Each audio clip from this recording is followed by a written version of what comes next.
अस्सलाम वालेकुम नाजरीन, चैनल पर आपको खुश आमदीद कहते हैं। नाजरीन, यहूदियों में मुर्दों को कैसे दफन किया जाता है, कब्र कैसे बनाई जाती है और उनकी तजहीज़ व तकफीन कैसे होती है, यही हमारी आज की वीडियो का मौजू होगा। और आज की वीडियो में हम यहूदियत के हवाले से मुर्दों के साथ जो सलूक किया जाता है उसकी मुकम्मल तफसीलात से आगाह करेंगे। यहूदियत में तजहीज़ व तकफीन से मुराद वो अमाल व रसूमात हैं जो किसी यहूदी की वफ़ात के बाद उसे दफनाने से पहले अंजाम दिए जाते हैं। यहूदियत में मौत को जुज़्वे हयात और मंशा एज़दी तस्लीम किया जाता है। मातम और अज़ा की यहूदी रसूमात इस बात की दलील हैं कि मौत बरहक है और यहूदियत किसी तौर पर भी इससे इनकार या एहतजाज पर यकीन नहीं रखती, बल्कि इसे हयात इंसानी के अहम जुज़ के तौर पर मानती है। यहूदी जब कोई मर जाता है तो मातम और अज़ा नहीं करते, बल्कि उसे एक हकीकत मानकर खामोश बैठ जाते हैं। नाज़रीन, जब यहूदियों में कोई मर जाता है तो उसकी आंखें बंद करके मैयत को फर्श पर लिटा दिया जाता है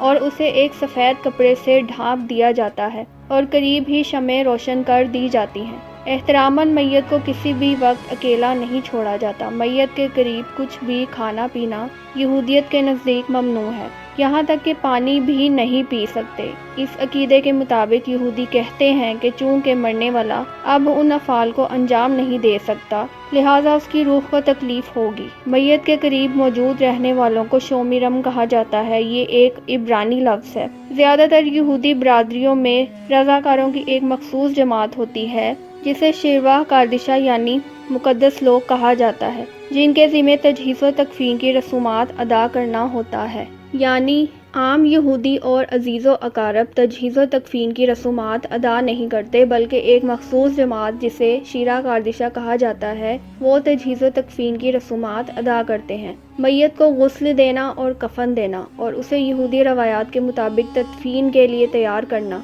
उन लोगों के ज़िम्मे होता है और उन अफराद को इंतहाई कद्र व एहतराम की निगाह से देखा जाता है, क्योंकि वो ऐसे लोगों की खिदमत अंजाम देते हैं जो उनको बदले में कुछ भी नहीं दे सकते। नाजरीन, आप ये सुनकर यकीनन हैरान होंगे कि यहूदी अकीदे के मुताबिक मैयत को छूना रूहानी नापाकी का सबब होता है, लिहाजा कोहन को मैयत वाले कमरे या जगह पर होने की इजाज़त नहीं होती। नाजरीन, जैसे हमारे इस्लाम में उलमा और मसीहियत में पादरी होते हैं, ऐसे ही यहूदियों के पेशवा और वाइस को कोहन कहा जाता है।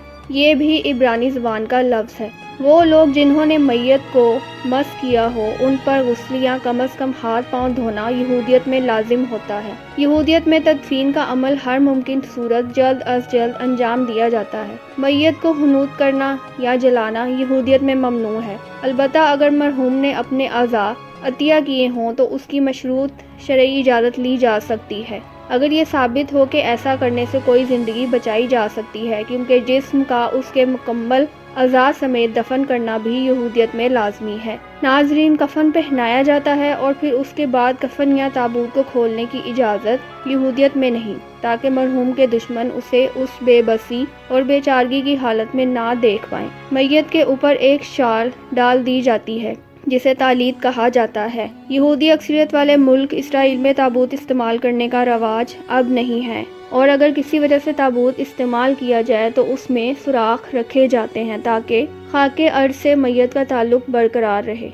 नाजरीन, एक इंतहाई अजीब व गरीब रस्म यहूदियत में पाई जाती है। वो रस्म ये है कि मरने वाले का एक करीबी अजीज एक मुट्ठी मिट्टी की भरकर उसके कफन में डाल देता है। ज़्यादातर अगर बाप है तो बेटा और बेटा है तो बाप या सगा भाई एक मुश्त मिट्टी उसके कफन में डाल देगा। नाजरीन, ये इसलिए किया जाता है कि यहूदियत का ये अकीदा है कि मरने वाले का जिस्म मिट्टी में मिल जाएगा, इसलिए उसका कोई करीबी रिश्तेदार उसके जिस्म पर मिट्टी डाले। इसी वजह से कफन में एक मुट्ठी मिट्टी डाली जाती है। यहूदियत की कदीम तारीख का मुताला किया जाए तो पता चलता है कि यहूदी मुर्दा शख्स को आमतौर पर उसी दिन दफनाते थे जिस दिन उसकी मौत वाक़ होती। इसकी दो वजूहात थीं। पहली ये कि मशरिक़ वस्ता के गर्म मौसम में लाशें जल्दी गल सड़ जाती थीं और दूसरी वजह ये कि उस ज़माने में लोगों का ख्याल था कि अगर वो लाश को फ़ौरन नहीं दफनाएंगे तो वो मुर्दे और उसके घर वालों का एहतराम नहीं कर रहे होंगे। अंजील में और अमाल की किताब में 4 ऐसे वाक़यात का जिक्र हुआ है जिनमें एक मुर्दे को उसी दिन दफनाया गया जिस दिन वो मर गया। नाजरीन, कुछ सदियां पहले हज़रत याकूब अलैहिस्सलाम की बीवी राखल सफ़र के दौरान फौत हुई। اللہ کے نبی حضرت یعقوب علیہ السلام نے ان کی لاش کو گھر واپس لانے کے بجائے بیت الغوم کے راستے میں دفن کر دیا۔ تاریخ سے ظاہر ہوتا ہے کہ یہودی لوگ لاش کو دفنانے کے لیے بہت سی تیاریاں کرتے تھے۔ مردے کے دوست اور گھر والے لاش کو نہلاتے تھے، اس پر خوشبو لگاتے تھے، تیل ملتے تھے اور اسے کپڑوں میں لپیٹتے تھے۔ آس پڑوس کے لوگ آ کر گھر والوں سے افسوس کرتے تھے اور ان کو تسلی دیتے تھے، مگر ماتم اور عزا نہیں کرتے تھے۔ بہت سے یہودی خاندان قدرتی غاروں میں قبریں بناتے تھے یا پھر چٹانوں میں غار کھودتے تھے اور ان میں اپنے مردوں کو دفناتے تھے۔ اس طرح وہ ایک ایسے دستور پر عمل کرتے تھے جو ان کے باپ دادا نے قائم کیا تھا۔ حضرت ابراہیم علیہ السلام، حضرت سارہ رضی اللہ تعالیٰ عنہ، حضرت اسحاق علیہ السلام اور حضرت یعقوب علیہ السلام، ان کے خاندان کے دوسرے لوگوں کو شہر جبرون کے نزدیک مقفیلہ کے غار میں دفن کیا گیا تھا۔ ناظرین، یہودیت میں یورپی یہودیوں نے 17ویں اور 18ویں صدی میں مذہبی علامت کے طور پر سر پر کپا پہننا شروع کیا تھا۔ یہودی مذہبی روایات کے مطابق تمام مردوں کے لیے عبادت کرنے یا قبرستان جاتے وقت سر کو کپا سے ڈھانپنا لازمی ہوتا ہے۔ یہ پورے سر پر نہیں ہوتا بلکہ سر کے بالکل درمیان میں ایک چھوٹی سی ٹوپی یا چھوٹے سے کور کی طرح رکھا جاتا ہے۔ جب کوئی مر جاتا تو بعض یہودی روایات کے مطابق اس کے سر کو کپا سے ڈھانپا جاتا ہے یا بعض کے مطابق کپا اس کے سینے پر رکھ کر اسے دفن کر دیا جاتا ہے۔ ناظرین، امید ہے آپ کو ویڈیو ضرور پسند آئی ہوگی۔ اپنی قیمتی رائے سے ہمیں ضرور آگاہ کیجیے گا۔ ملتے ہیں ایک نئی ویڈیو کے ساتھ، تب تک کے لیے اپنا بہت خیال رکھیے گا۔ ویڈیو کو لائک کریں اور چینل کو سبسکرائب کریں اور بیل آئیکن کو پریس کر دیں۔ شکریہ۔